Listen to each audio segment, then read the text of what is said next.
মন্তেশ্বরের সোনারডাঙ্গা গ্রামে ক্রিকেট ময়দানে 16 দলীয় ক্রিকেট টুর্নামেন্ট আজ শুভ উদ্বোধন। প্রথম দিনের প্রথম খেলা ডানকুনি একাদশ বনাম বর্ধমান একাদশ। ডানকুনি একাদশ 61 রানে জয়ী হয়।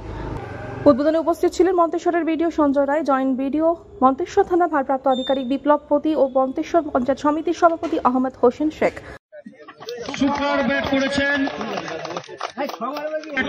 যুগ্ম সমষ্টি উন্নয়ন আধিকারিক। ফাইনাল খেলা হবে আগামী 5ই জানুয়ারি। এই খেলায় প্রথম পুরস্কার থাকবে 1.5 লক্ষ টাকা এবং দ্বিতীয় পুরস্কার 1 লক্ষ টাকা এবং ট্রফি।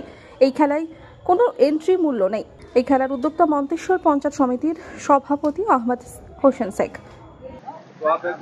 এক বিরাট ক্রিকেট টুর্নামেন্ট 16 দলীয়, তার শুভ আরম্ভ সোনাডাঙ্গা বাজার সংলগ্ন মাঠে অনুষ্ঠিত হতে চলেছে, যার আয়োজন করেছেন মন্তেশ্বর পঞ্চায়েত সমিতির সভাপতি মাননীয় আহমেদ হোসেন শেখ মহাশয়।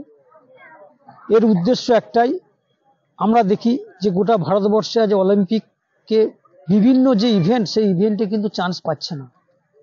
সেটা কেন্দ্রীয় সরকার যারা আছেন তাদের ত্রুটি, অন্বেষণ খুঁজে বেড়ানো, প্রতিভাকে তুলে আনা।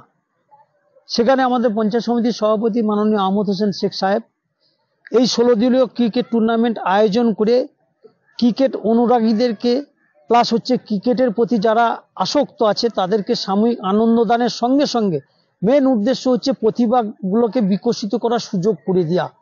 তার উদ্দেশ্যে, সেই উদ্দেশ্যকে সামনে রেখে বিনা এন্ট্রি যে 16 দলীয় ক্রিকেট টুর্নামেন্টের আয়োজন করা হয়েছে, তার একটাই উদ্দেশ্য প্রতিভা অন্বেষণ করে তাদেরকে বিকশিত করার সুযোগ করে দেওয়া। কারণ মন্তেশ্বর থেকে মৃত্যুঞ্জয় যশের রিপোর্ট, আনন্দ বার্তা।